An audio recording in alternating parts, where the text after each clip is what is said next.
Ultra Boost 2019. They kind of seem like a forgotten dope sneaker, but I got 5 bangers for you today.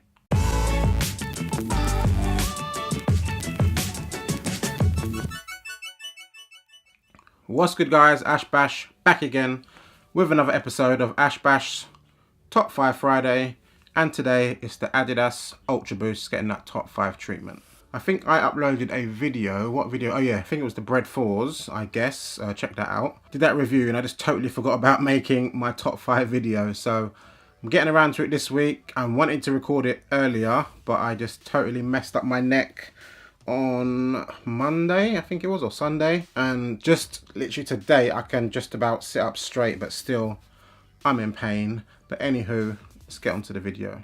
And boom, in at number 5 is the Ultra Boost 3.0 in the core black and dark grey colorway. I think I was actually sold a dream when this pair came out. I'm sure when I ordered it, it was like advertised as a triple black shoe. So I was thinking, oh, triple black Ultra Boost. The triple black 2.0 was one of the shoes that I really wanted. Took an L on that. So when I was thinking 3.0, triple black, I'll take some of that. Unboxed it and I was like, it's definitely more grey than black. It's definitely not a triple black shoe. I think eventually they released a shoe that was more black, but it still had grey in it. So I don't think they actually did a full triple black shoe in the 3.0, but still fire. To be fair, it doesn't get a lot of wear, but is there always on the back burner, comfy shoe, in at number 5. And in at number 4, boom, it is then again the Ultra Boost 3.0 in the Trace Cargo colorway. When this pair released, I was so hype on this pair, like, couldn't wait to get it. I think I actually paid resale for it, which is crazy thinking about it now. And I can't even think what price I paid, but it's probably over what it was worth, definitely. But it's still a dope shoe. I always wanted like an olive sort of color Ultra Boost, so I finally got my pair. Obviously with the 3.0, with its pattern, it's a bit crazy. It's not like straight over olive. It's got some black in there, some sort of hits of like a beige in there, but still a very nice shoe. Obviously it's an Ultra Boost, so it's super comfortable. In at number 4. And in at number 3 on this list is, boom, again, Ultra Boost 3.0. You can see a theme going on here. And this one here is the Oreo, or the fake zebra. This was one of my favorite shoes, or still is, I guess, one of my favorite shoes.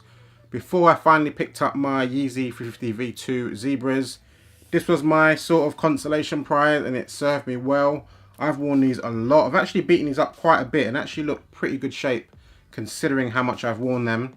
But yeah, these go with everything. Obviously it's got that zebra vibe to it. Definitely not as nice as the Yeezy 350 V2 Zebras. The bigger stripes and stuff makes it obviously better, but as a consolation prize, a very good shoe. If you can find a pair of these, definitely check them out, because I think they're super dope. The Oreos, the Zebras, whatever you want to call it, in at number 3. Now in at number 2 on this list, some people would probably think it would probably be number 1.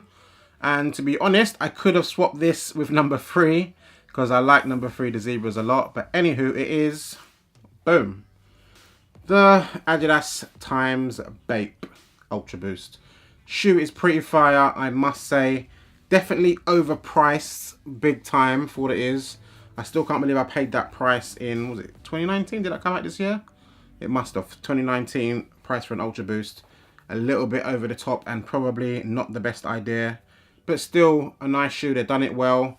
Definitely think if it was black stripes, it would have been cooler. I'm still considering somehow changing that. But still, lovely shoe. In at number 2. Bape's logo is all over it. They had this old American football theme with the whole shoe. It was all dope. The clothing was actually pretty cool. And that restocked a lot, but too expensive for me. But anywho, in at number 2, Ultra Boost times Bape. You dig. So in at number 1, it's not a 3.0 as you would expect. It's not a 1.0 because I still don't have a pair of 1.0s yet, which is crazy. When they restocked, I should have copped the chalk, but I didn't because the prices seemed too high. But as I said, I paid silly money for the Bape, so what am I thinking? But anywho, in at number 1 is, boom, this pair right here, Ultra Boost 2.0 from the Reflective Pack, and I love this shoe so much. One of my favorite shoes for sure. Obviously not as dope, I guess, as the all white sort of 1.0s, but again, as a consolation prize, these are super fire. Obviously it's like white and grey, but it's got some crazy, insane 3M on this shoe. Kind of like the static 350 V2s that came out in the all over 3M reflective ones. It's kind of like that. I'll show you a picture hopefully of what it looks like when it's reflective, but super crazy shoe. Kept them in good condition. I don't think I've even cleaned them once, but they still look pretty fresh to me, which is good considering how much times I've worn them. But yeah, love this shoe to bits. In at number one, easy number one. Wasn't even a debate in my mind. Fire shoe. But yeah, thinking about it, will I be copying any more Ultra Boosts in my life? I don't know. The new ones, the 2019 Ultra Boost, do literally zero to me. Zero for me. I've seen them in shops and I'm like, I don't want to try it on. It just looks too weird. They've gone too far away from what Ultra Boosts were. I'm sure they're super comfortable. Maybe they're more functional than these pairs, but it's not for me. I would like the chalk. The OG, like the black and purple pair, kind of would like it just for the fact it's OG, but do I need it? The chalk, if I can find it under retail, I'll probably get a pair because that sort of colorway is super fire. But anywho, that's the end of the video. Hopefully you enjoyed my top 5 Friday for this week. And yeah, follow me on Instagram, Ashbash Sneakers, dope pictures every single time. And my Twitter's Perfection7, although I don't actually tweet that much these days. IG has definitely taken over in that aspect. I try and upload videos like this every Friday and sneaker reviews as and when I pick stuff up. And I've been saying I've had like 3 shoes here to review that I've not done yet. I was going to do it this week, but as I said, my neck thing is hurting me so much right now. I don't even know how I'm braving it through this video.